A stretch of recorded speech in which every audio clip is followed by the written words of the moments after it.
Silver got taken out to the woodshed this year, fast and mean. And right now, there is a man sitting at his kitchen table who thinks he is the biggest fool in his county. He bought near the top. He watched the price roll over. He watched it slide week after week until the account statement made his stomach drop. And every time he checks the screen, a little voice tells him he was greedy, he was late, he was wrong. His wife has stopped asking about it. That silence is the loudest thing in the house. I want to talk to that man, and to you if you feel anything close to what he feels. Because the title of this video asks a blunt question: collapse or launch? And you deserve a blunt answer, not 20 minutes of throat clearing. So here it is. What is happening in silver right now does not look like a collapse to me.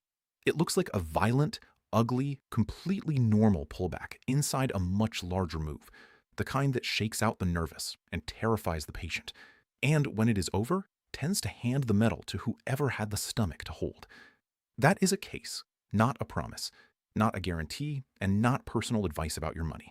But it is a real, defensible case, and I'm going to spend the rest of this video proving it to you. Now, let me give you the one fact that reframes everything: the down payment on that promise, and it costs nothing to understand. Go back to the great precious metals bull market of the 1970s. Not the ending everybody quotes, the middle. On the road from around $35, back when the dollar was first cut loose from gold, all the way up to over $800 by the end of that decade, gold did not travel in a straight line.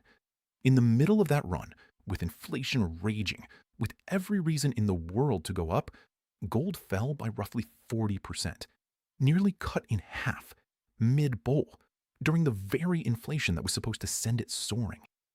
Sit with that, because it is the whole video. A person who bought gold before that drawdown was, in the end, spectacularly right. But for a year and a half, that same person looked spectacularly wrong. He looked like the fool at the kitchen table. And here is the cruel truth I have learned in my years in the gold and silver world, the thing nobody wants to say out loud. While it is happening, being right and being early are completely indistinguishable. They feel exactly the same. They look exactly the same on the statement. The only thing that separates the genius from the fool is time. And time is the one thing that has not happened yet. So when you ask me collapse or launch, my honest answer is that the chart cannot tell you, because the chart in the middle of that 70s drawdown looked like a collapse too. It looked like the end. The people who sold near the bottom of that dip had a very sophisticated reason for every sale, and they missed the part where the metal went on to multiply many times over. I have seen this movie before, and I am going to walk you through exactly how it tends to play, so that you are not the one selling your ticket in the last reel. Let me tell you why silver, specifically, is set up this way. Because silver is not gold, and the difference matters to your decision. Silver has run into the same ceiling twice in modern history, once at the start of the 1980s and once in the spring of 2011, more than 3 decades apart, and both times it got turned back at roughly the same price. Think about what that means. For a whole human generation, silver has been building a base underneath that ceiling. When a market coils under the same level for that long and finally breaks through, it does not tiptoe.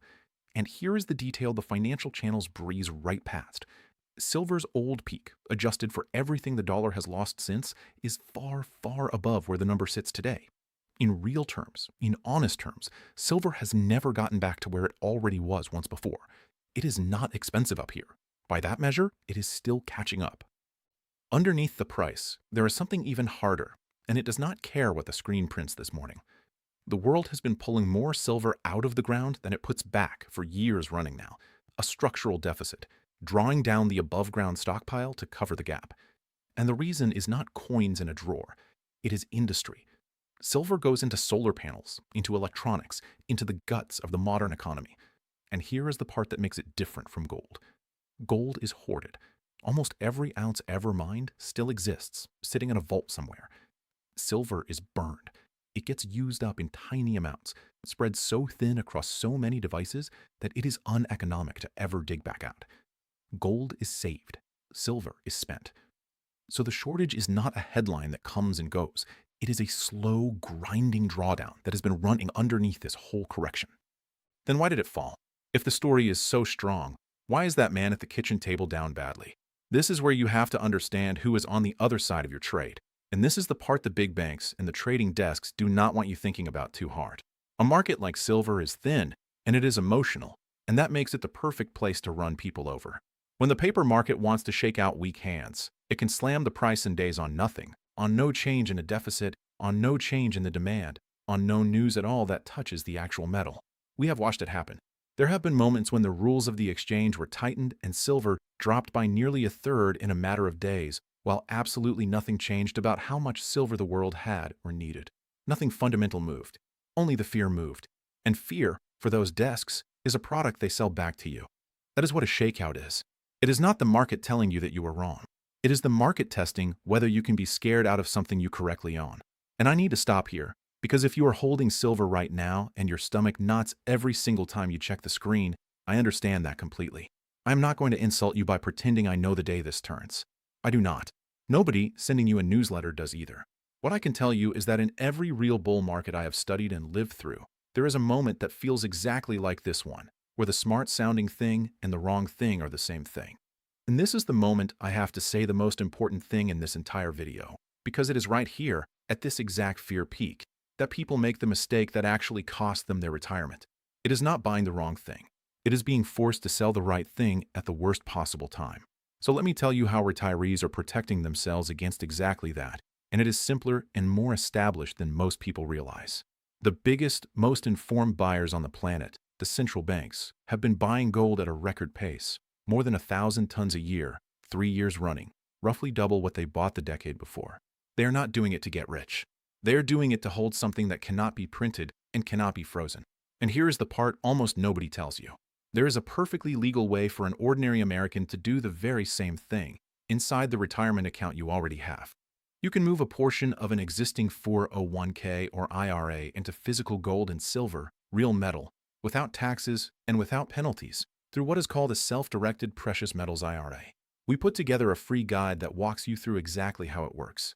If you are watching this on your television, just scan the QR code on your screen. If you are on your phone or your computer, go to jeffreedguide.com. And let me be clear, this is not just for insiders or the wealthy. If you have $100,000 or more in any retirement account, this is for you. Now let me get right back to it, because I want to show you the psychology of that 70s drawdown up close, since it is the mirror you are standing in front of right now. Picture the person who bought in early, who understood the dollar had been cut loose, who saw the inflation coming before the crowd did. He was correct about all of it. And then the metal fell for a year and a half, and every dinner party, every phone call, every financial commentator told him he had been a sucker. The pressure to sell was not really about money. It was about being tired of feeling like a fool. That is what breaks people, not the loss, the shame. And the desks know that the shame is what makes you sell at the bottom, which is precisely where they want to buy. Here is what almost nobody understands about how these turns actually work. The bottom is not a bell that rings. There is no announcement. The metal does not wait until the news is good before it moves. In fact, it usually turns while the news is still terrible, while the sentiment is still black, while the man at the kitchen table has finally given up and told himself he learned his lesson. The recovery begins in the exact emotional conditions that make people sell. That is not a coincidence. That is the mechanism. The market has to get everyone maximally discouraged to clear out the supply before it can rise, and it will not let you feel good and buy cheap at the same time. You get one or the other. And notice something happening right now, quietly, that tells you which movie you are in. Through this whole correction, gold has held up far better than silver. Silver has lagged, badly, and the ratio between the two has stretched out toward the wide end of its historical range. Now listen to how the financial media frames that. They frame it as silver being weak, silver being the loser, silver being the thing to avoid. But flip it over. When silver falls while gold holds, silver has just gotten cheaper relative to gold than it already was. The dip did not break the case. It deepened the discount.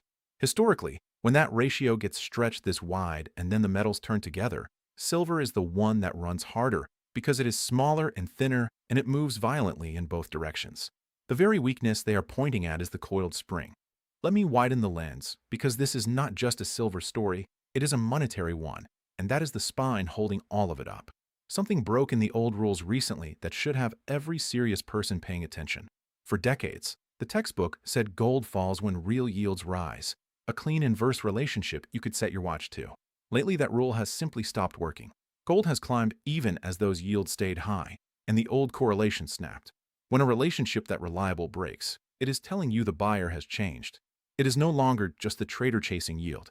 It is the central bank, the sovereign, the institution that does not care about the monthly yield and only cares about holding something real. And there is a reason that shift accelerated.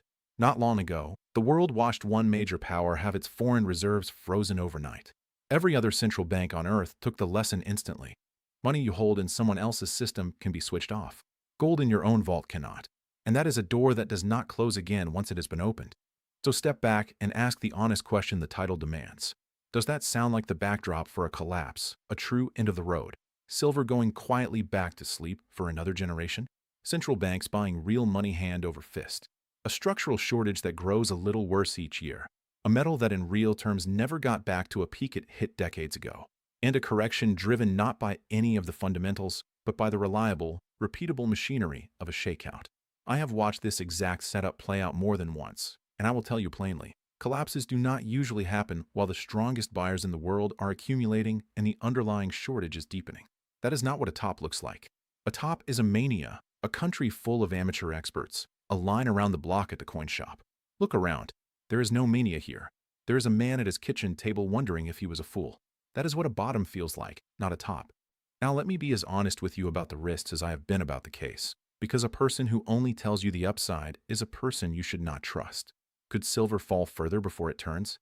Absolutely. Shakeouts overshoot.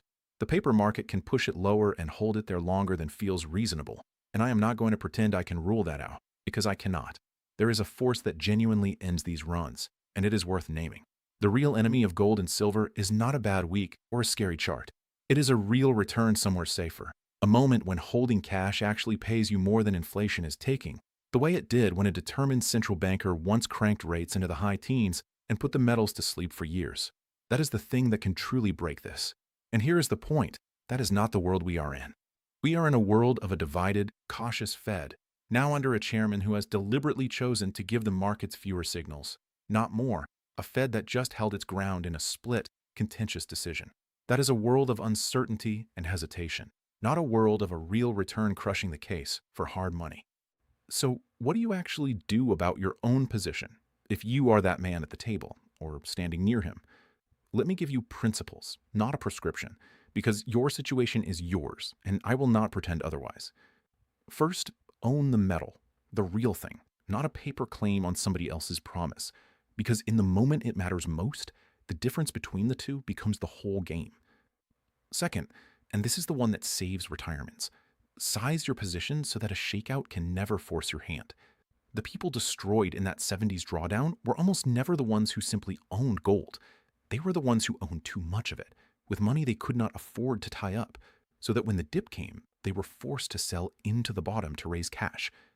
Own it in a size and a place where you can hold through the storm, and the storm becomes something that happens to other people. Third, do not, under any circumstances, let the shame talk you into selling the right thing at the worst time. Here is the part that matters most, and it is why being early feels so awful and turns out to be so valuable. The smart money already sees all of this. The central banks are already positioned. The people who study this for a living are quietly accumulating in the weakness, buying exactly what the frightened holder is selling. But the mainstream, the pension funds, the financial talking heads, they have not caught on yet, and they will not tell you to act until it is already obvious. And by the time it is obvious, by the time silver is on every channel, and every brother-in-law has an opinion, and the coin shop has a line out the door, the easy part will already be behind us. That is the nature of it. Nobody sends you an invitation to the bottom. There is no phone call. The recognition arrives late for almost everyone, and the reward goes to the handful who understood it early and have the stomach to sit through the part that felt like being wrong. Which brings me back to that man at his kitchen table, and to you. He is not a fool. He may simply be early, and early and wrong feel identical right up until the day they do not. If you have $100,000 or more in a retirement account, and you want to understand how to protect it and position it before the crowd wakes up, I would like to help you think it through, honestly, with no pressure. I do a free one-on-one educational web conference for exactly these situations, for people who have watched this all the way to the end. Mention that you saw the full video. If you are watching on your television, scan the QR code on your screen now. If you are on your phone or your computer, go to jeffreedguide.com. And here is the honest why now. No fake countdown, no fake scarcity. The window where a decision like this is still cheap, still calm, still entirely reversible, is exactly the window when nothing feels urgent, when everyone is discouraged, when the man at the table has decided he was a fool. That window is open right now. It does not stay open forever, and it certainly does not ring a bell on its way closed. So, collapse or launch? You decide, but decide with your eyes open, knowing that the ugliest part of the greatest run in this metal's history looked from the inside exactly like a collapse. Knowing that the fool and the genius sat in the same chair, felt the same fear, and were separated only by who found the strength to hold. The man at the kitchen table does not know yet which one he is. Neither do you. But now, at least, you know the difference is not the price on the screen. It is time and patience and the willingness to be early when early is the hardest thing in the world to be.